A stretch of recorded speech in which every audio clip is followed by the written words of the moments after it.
ଏକ ଜଙ୍ଗଲରେ ଗୋଟେ ଚଢ଼େଇ ତା ଛୁଆ ସହ ରହୁଥିଲା। ଦିନେ ତା ଛୁଆକୁ ଛାଡ଼ି ଖାଇବା ଆଣିବାକୁ ଗଲା।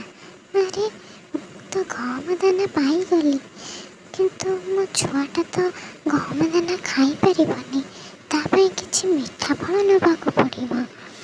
ଏମିତି କହି ଚଢ଼େଇ ଗୋଟେ ଗଛ ଡାଳରେ ବସିଥିଲା। କ'ଣ କରିବି, ମୁଁ ତ କିଛି ବି ଫଳ ପାଇଲିନି। ସେତେବେଳେ ସେ ଯେଉଁ ଡାଳରେ ବସିଥିଲା ଦେଖିଲା ସେ ଗଛ ତଳେ ଦିଟା ପାଚିଲା ଆମ୍ବ ପଡ଼ିଛି। ତାକୁ ଦେଖି ଚଢ଼େଇ କହିଲା, ଆରେ ଏଠି ତ କେହି ନାହାନ୍ତି, ଏ ଆମ୍ବ ଦିଟା କିଏ ରଖିଲା ଏଠି?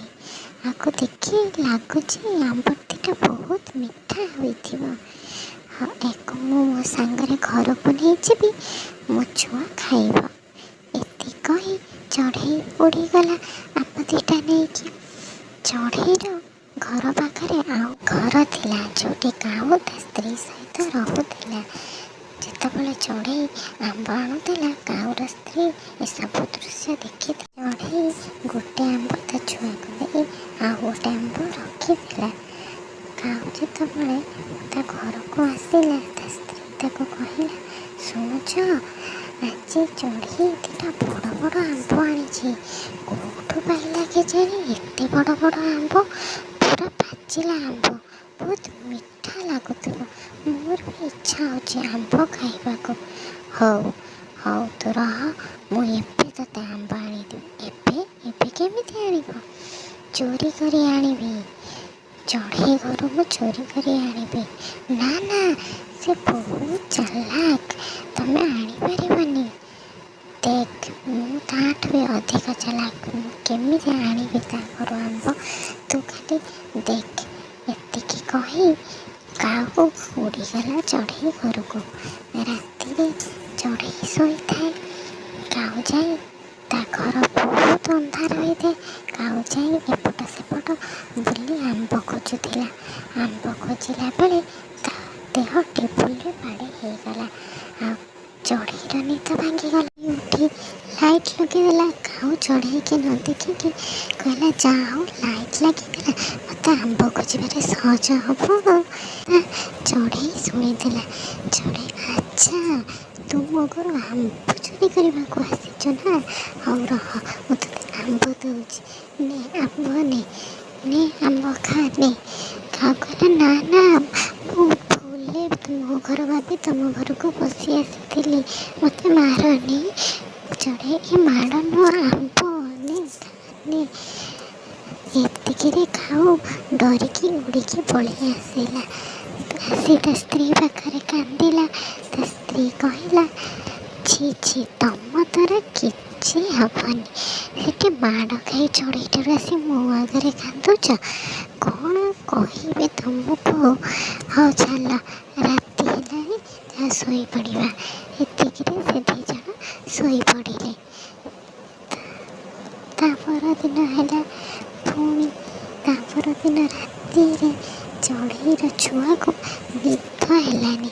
ସେ କହିଲା, ମା, ଚାଲ ଆମେ ବଲ୍ ଖେଳିବା ଦୁଇ ଜଣ। ସେ ମା ଝିଅ, ଚଢ଼େଇ ଆଉ ତା ଝିଅ ମିଶିକି ବଲ୍ ଖେଳିଲେ।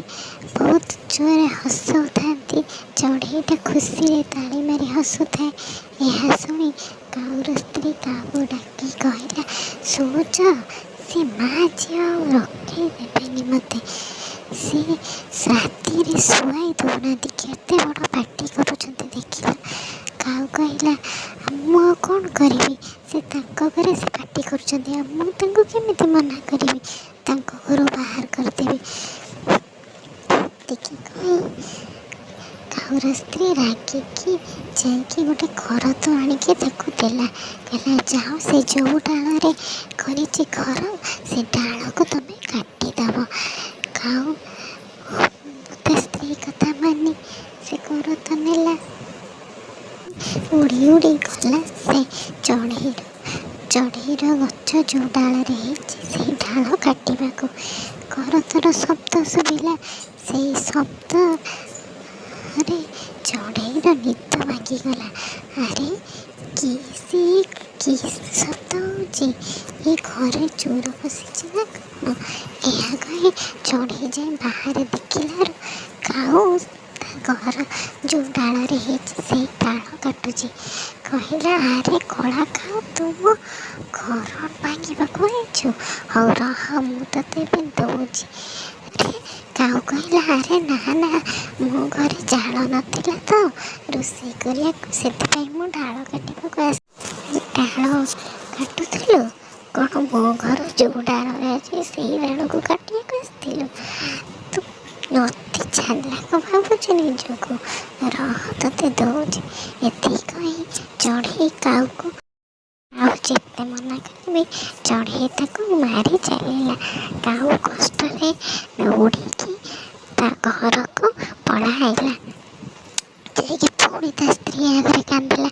ତା ସ୍ତ୍ରୀ କହିଲା, ତମ ଦ୍ୱାରା କିଛି ହେବନି, ଏଥର ଯାହା କରିବି ମୁଁ କରିବି, ତମକୁ ଆଉ କିଛି କରିବାକୁ କହିବିନି। ତମେ କିଛି କରିପାରୁନ, ମାଡ଼ ଖାଇକି ଖାଲି ଆସିଛ। ତା ପରଦିନ ସକାଳ ହେଲା, ଚଢ଼େଇ ରୋଷେଇ ଘରେ କାଉର ସ୍ତ୍ରୀ ଯାଇକି ଚଢ଼େଇ ଘରେ ପହଞ୍ଚିଲା। ଆରେ ଚଢ଼େଇ, ତୋ ମା ଖବର ଦେଇଛି, ତୋ ମା ଦେହ ଖରାପ, ତୁ ଯା ତୋ ମାକୁ ଦେଖିକି ଆସିବୁ। ତୋ ମା ବହୁତ କାନ୍ଦୁଛି, ତ ମୋତେ କହିଲା ଚଢ଼େଇକି ଖବର ଦେବାକୁ। ଏହାପରେ ଚଢ଼େଇ ତା ଛୁଆ ଦୁଇ ଜଣ ତା ମାଆକୁ ଦେଖା କରିବାକୁ ପଳେଇଲେ। ସେ ଏତେ ବ୍ୟସ୍ତରେ ପଳେଇଲା ଯେ ଘରେ ଗ୍ୟାସ୍ ବନ୍ଦ କରିବାକୁ ଭୁଲି ଯାଇଛି, କି ଘର କବାଟ ଦେବାକୁ ମଧ୍ୟ ଭୁଲି ଯାଇଛି।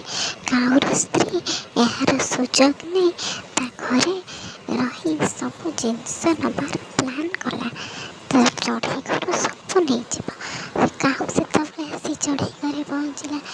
ଆରେ ବା, ତମେ ତ ବହୁତ ଚାଲାକ, ତମେ ତ ବହୁତ ବୁଦ୍ଧିମାନ ଲାଗୁଛ। କାଉର ସ୍ତ୍ରୀ କହିଲା, ଥାଉ ଥାଉ, ଏତେ କଥା କୁହନି, ଚାଲ ଜଲ୍ଦି ଚଢ଼େଇ ଘରୁ ସବୁ ଜିନିଷ ନେଇକି ଆମେ ପଳେଇବା। ତାପରେ କାଉ ଆଉ ତା ସ୍ତ୍ରୀ ଦୁଇ ଜଣ ଯାକ ଚଢ଼େଇ ଘରୁ ବସ୍ତା ବାନ୍ଧିଲେ। ଆଉ ସେତେବେଳେ ଚଢ଼େଇ ତା ମା ସହ ବାଟରେ ଦେଖା ହେଇଗଲା। ମା, ତମ ଦେହ କ'ଣ ଖରାପ ଥିଲା? କାଉର ସ୍ତ୍ରୀ ମୋତେ ଯାଇ କହିଲା। ତା ମା, ଆରେ ମୋ ଦେହ କ'ଣ ପାଇଁ ଖରାପ ରହିବ, ମୁଁ ତ ପୁରା ଭଲ ଅଛି। ତାହେଲେ ସେ ମୋତେ ମିଛ କହିଲା? କ'ଣ ପାଇଁ ମିଛ କହିଲା? ହଉ ହଉ, ଚାଲ ଯିବା। ମା ଆଉ ଛୁଆ ସହିତ ଉଡ଼ିକି ଆସିଥିଲା। ଏପଟେ କାଉ ଆଉ ତା ସ୍ତ୍ରୀ ଏପଟେ ଚଢ଼େଇ ଘରୁ ସବୁ ଜିନିଷ ବାନ୍ଧୁଥାନ୍ତି, ଆଉ ତାଙ୍କର ଗ୍ୟାସ୍ ଉପରେ ନଜର ନଥାଏ, ଗ୍ୟାସ୍ ଜଳୁଥାଏ। ସେହି ସମୟରେ ଗ୍ୟାସ୍ଟା ବ୍ଲାଷ୍ଟ ହେଲା। ଚଢ଼େଇର ଘର ସହିତ କାଉ ଆଉ ତା ସ୍ତ୍ରୀ ମଧ୍ୟ ଜଳିଗଲେ। ଆଉ ଚଢ଼େଇ ତା ଛୁଆ ଆଉ ତା ମା ଯେତେବେଳେ ପହଞ୍ଚିଲେ ସେତେବେଳକୁ ତାଙ୍କ ଘର ଜଳି ଯାଇଥାଏ। ଆଉ ସେ ଘର ଜଳିବା ସହିତ କାଉ ଆଉ ତା ସ୍ତ୍ରୀ ମଧ୍ୟ ଜଳି ଯାଇଥାନ୍ତି। ଆଉ ଚଢ଼େଇ ଛୁଆ ପଚାରିଲା, ମା, ତାହେଲେ ଆମେ କେଉଁଠି ଏବେ ରହିବା? ନା କାଉର ଘରେ ଆମେ ରହିବା, ଚାଲ ଯିବା କାଉର ଘରକୁ।